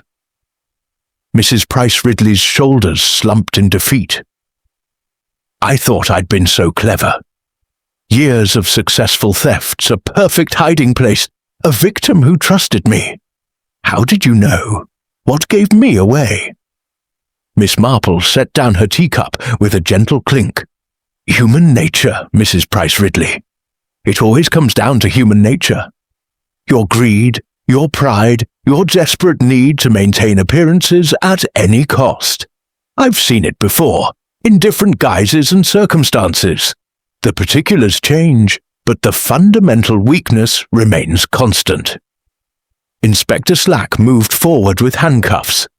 "Agnes Price Ridley, I'm arresting you for the murder of Gerald Thornton and for multiple counts of theft." Chapter 12. Peace restored. 3 weeks had passed since Agnes Price Ridley's arrest, and St. Mary Mead was slowly returning to its customary rhythm. The scandal had provided enough conversation to fuel the village through the darkest days of December. But now, with Christmas only 2 days away, attention had turned to more festive matters. Miss Marple sat in her accustomed chair by the window, her knitting needles moving with their familiar, steady rhythm, when Mrs. Bantry arrived with the morning's intelligence. "I've just come from the bakery," Mrs. Bantry announced, settling herself with evident satisfaction. "Cecily has reopened, and there's quite a queue. Everyone wants to show their support, of course. She's made the most marvellous gingerbread houses, better than ever, she says, as a tribute to Gerald." "How is she managing?" Miss Marple asked gently. "Better than one might expect. David Fletcher has been wonderful, naturally. I shouldn't be surprised if we hear wedding bells before too long." Mrs. Bantry leaned forward conspiratorially. "And speaking of weddings, Sarah Hartley has decided to sell the cottage. She says she can't bear to live there now, with all its associations, though she's using the money to establish a scholarship in Gerald's name for young people interested in antique restoration. Rather touching, I thought." Miss Marple nodded approvingly. "A fitting memorial. Gerald had genuine talent in that area. The whole business with Mrs. Price Ridley is still almost impossible to credit," Mrs. Bantry continued. "Who would have imagined? She seemed so respectable, so proper, and all the while she was a common thief and murderess." "Not so common, I'm afraid," Miss Marple corrected mildly. "Her thefts were quite sophisticated, and she maintained her deception for nearly 4 years. If Gerald hadn't accidentally discovered her cache, she might have continued indefinitely." Inspector Slack told Colonel Bantry that they've connected her to 7 different thefts across 3 counties. The value of the stolen items exceeds £10,000. Can you imagine? "Greed has a way of escalating," Miss Marple observed. "One begins with small transgressions, and each success emboldens the next, until eventually the unthinkable becomes acceptable. Her poor cousin at the bank has resigned, you know. Mr. Pettigrew claims he had no idea she was using the financial information he provided for criminal purposes. He thought she was simply a concerned investor." "I believe him," Miss Marple said. "Mrs. Price Ridley was adept at manipulation. She understood how to exploit people's trust and their social obligations. Mr. Pettigrew thought he was helping family. Miss Hartnell thought she was being clever by keeping the notebook secret. Even Gerald Thornton, with his suspicions, wanted to believe the best of someone he'd known since childhood." Mrs. Bantry shook her head wonderingly. "And she would have poisoned you too, given the chance. When I think of that bottle in her handbag, yes, that was rather close," Miss Marple admitted, "though I did take the precaution of having Inspector Slack present, and I made certain never to turn my back on her. One mustn't be foolish, even in one's own sitting room." "You were marvellous, Miss Marple. Sir Henry said the county constabulary was most impressed with your deductions. They've recovered all the stolen items and returned them to their rightful owners." "I'm glad of that, though I suspect the families affected would have preferred to avoid the scandal entirely." Miss Marple paused in her knitting. Have you heard how Miss Hartnell is managing? She was quite distraught at being used as an unwitting accomplice. Mortified, naturally. Though I must say it's done her some good. She's considerably less inclined to gossip these days, having seen firsthand where such behaviour can lead. Mrs. Bantry's eyes twinkled. Of course, that won't last. Give her another month, and she'll be back to her usual ways. A knock at the door interrupted them. Miss Marple's maid showed in Cecily Thornton and David Fletcher, both looking considerably happier than when Miss Marple had last seen them. Miss Marple, Cecily said warmly, we've brought you something, a small token of our gratitude. She presented a beautifully wrapped box. My special Christmas cake. I know it's your favourite. How very kind of you, my dear. Miss Marple accepted the gift with genuine pleasure. Though you owe me, no thanks. Justice for Gerald was reward enough. Nevertheless, David Fletcher said firmly, without your insight and persistence, Cecily might have been convicted of a crime she didn't commit. We're both profoundly grateful. Cecily sat down, her expression growing serious. I've been thinking about everything that happened. The anonymous letters, the altered accounts, Gerald's investigation. Mrs. Price Ridley went to such elaborate lengths to frame me. It's still difficult to comprehend. She needed a convincing scapegoat, Miss Marple explained. When Gerald discovered her cache, she realized she had to eliminate him, but simply poisoning him would have invited scrutiny. She needed the murder to make sense, to have an obvious suspect and a clear motive. You provided that, I'm afraid. A businesswoman with financial pressures. A brother who might have discovered embezzlement. It was a cruel calculation, but effective. Until you saw through it, David said. Until several small inconsistencies accumulated, Miss Marple corrected. The expensive wool fabric in a place where Cecily would have worn her work apron. The polished shoes that didn't match a baker's practical footwear. Gerald's notebook entries that seemed authentic but contained factual errors. Conversations David insisted never occurred. And most tellingly, Gerald's reference to items rather than money or documents. That's what made you think of stolen goods? Cecily asked. That and the timing. The financial irregularities began exactly when the Hartley cottage was being evaluated, when multiple people had legitimate reasons to visit the property. It suggested the two matters were connected, though not in the way Mrs. Price Ridley wanted us to believe. Mrs. Bantry had been listening with rapt attention. And the forged pages in Gerald's notebook, how did you know they weren't genuine? The ink was one clue, but more significantly, the content didn't align with Gerald's character. He was methodical and precise, yet these pages were vague and accusatory. They read like someone's interpretation of what an investigation might look like, rather than an actual investigation. Miss Marple smiled gently. I've found that people often betray themselves through such small inaccuracies. Mrs. Price Ridley understood accounts and antiques, but she didn't truly understand Gerald Thornton. David Fletcher cleared his throat. There's something else we wanted to tell you, Miss Marple. Cecily has agreed to marry me.